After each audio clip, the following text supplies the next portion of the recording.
unique quality products, and a nation full of warm and hard-working people. Sustainable and resilient infrastructure is crucial for the country to share all these locally and globally. Forging paths and connecting people are essential to boost economic growth and build a better future.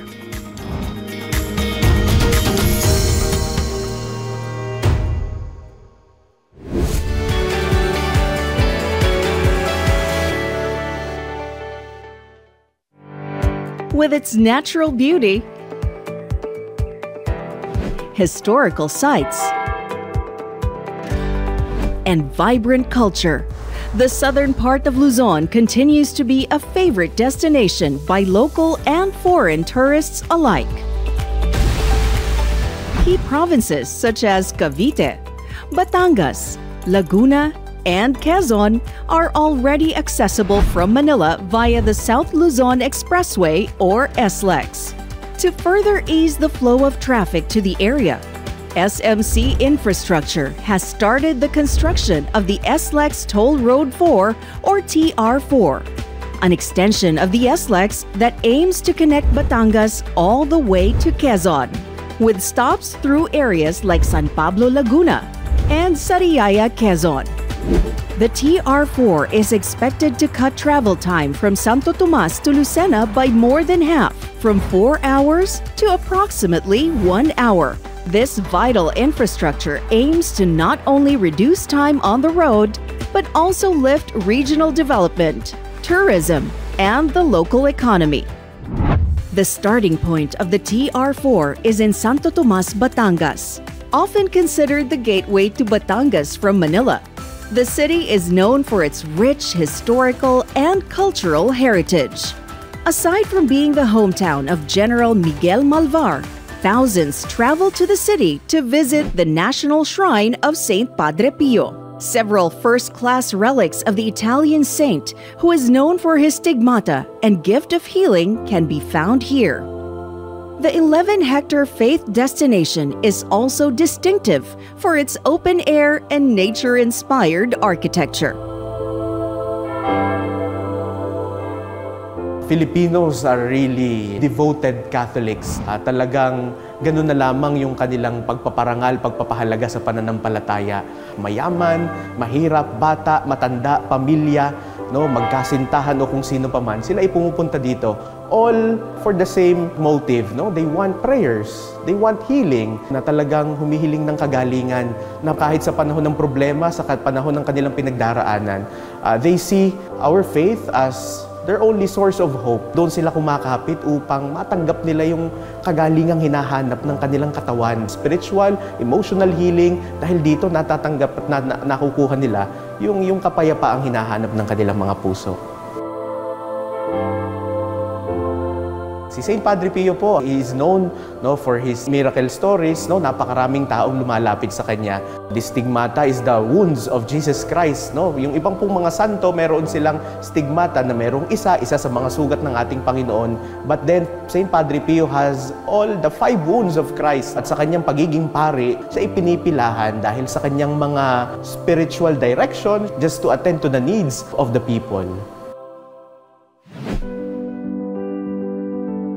Dito po sa pambansang Damban, of course, we have the main church, no? Ito lang naman talaga ang meron noon hanggang sa ito'y unti-unti nang lumaki at dumami. Nandito rin ang Divine Mercy Sanctuary for Pilgrims, where we cater thousands of pilgrims every week, every month.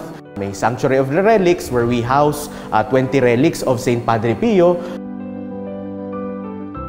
We also have the Chapel of Reconciliation, where we cater pilgrims who are in need of spiritual direction and confession. We have the Holy Water Sanctuary. We have the Fountain of Hope. We have stores, no, to cater to the spiritual needs of the people, kung saan sila makakabili rin ng mga souvenirs na inuuwi nila from this shrine.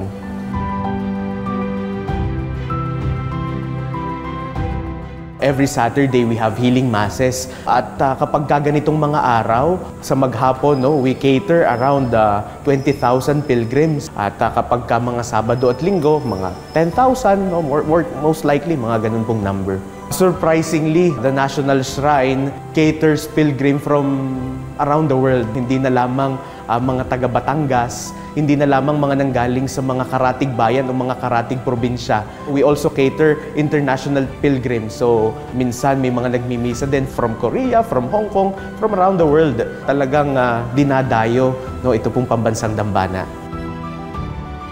Right now, the people from Santo Tomas really benefited from the raising up of the status of the parish of St. Padre Pio to now a national shrine. Napakarami ng mga establishments na nakapaligid dito. Mga kainan, bilihan ng mga pasalubong at iba't ibang mga negosyo.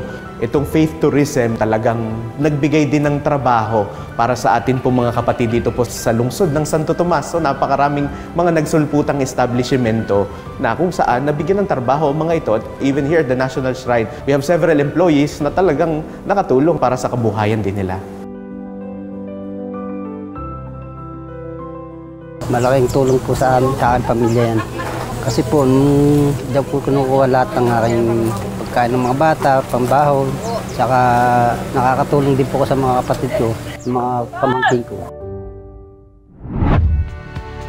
From being a national shrine, the Padre Pio Church is working on being the second international shrine in the country. More tourists are then expected to visit the pilgrimage site.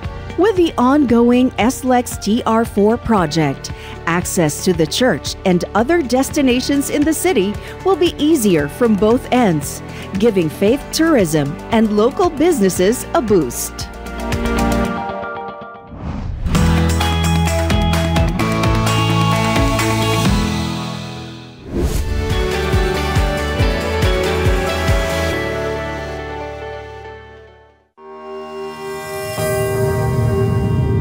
Archipelago in Southeast Asia.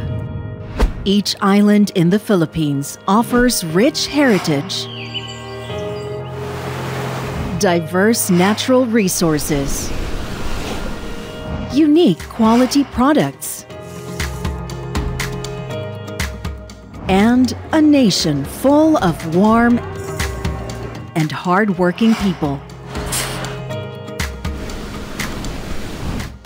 Sustainable and resilient infrastructure is crucial for the country to share all these, locally and globally. Forging paths and connecting people are essential to boost economic growth and build a better future.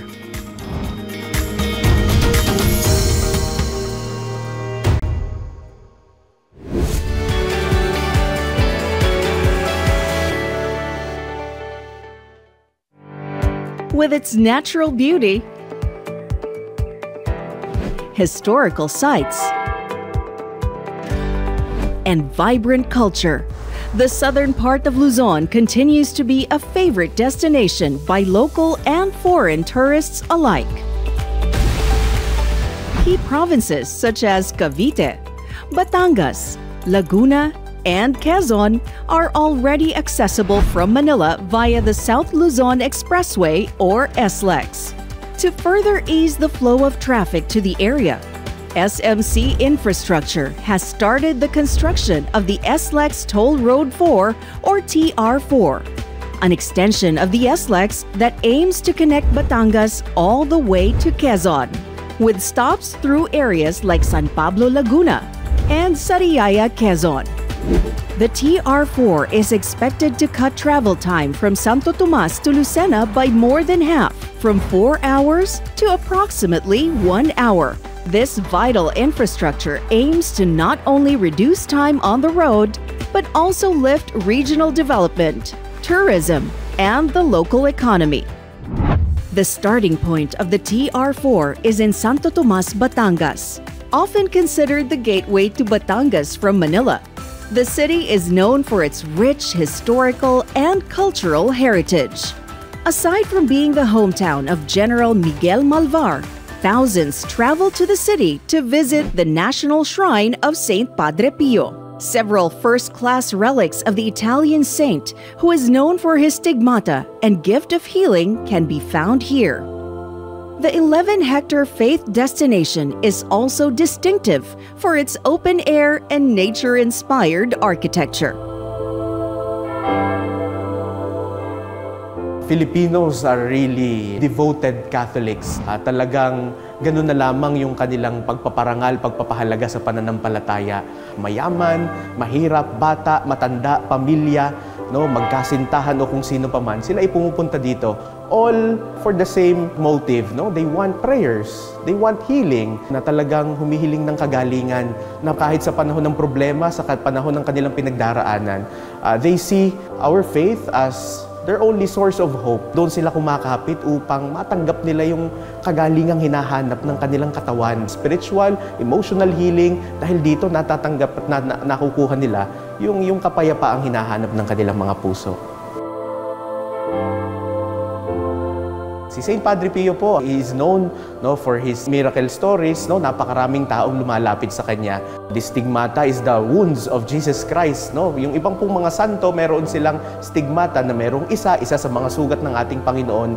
But then, St. Padre Pio has all the 5 wounds of Christ. At sa kanyang pagiging pari, siya ipinipilahan dahil sa kanyang mga spiritual direction just to attend to the needs of the people. Dito po sa pambansang Dambana, of course, we have the main church, no? Ito lang naman talaga ang meron noon hanggang sa ito'y unti-unti nang lumaki at dumami. Nandito rin ang Divine Mercy Sanctuary for Pilgrims, where we cater thousands of pilgrims every week, every month. May Sanctuary of the Relics, where we house 20 relics of St. Padre Pio. We also have the Chapel of Reconciliation, where we cater pilgrims who are in need of spiritual direction and confession. We have the Holy Water Sanctuary. We have the Fountain of Hope. We have stores, no, to cater to the spiritual needs of the people, kung saan sila makakabili rin ng mga souvenirs na inuuwi nila from this shrine.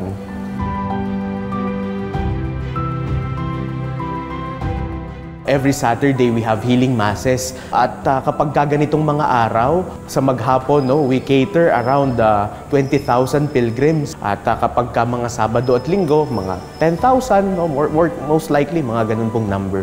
Surprisingly, the National Shrine caters pilgrim from around the world. Hindi na lamang mga taga Batangas, hindi na lamang mga nanggaling sa mga karatig bayan o mga karatig probinsya. We also cater international pilgrims. So, minsan may mga nagmimisa din from Korea, from Hong Kong, from around the world. Talagang dinadayo, no, ito pong pambansang Dambana.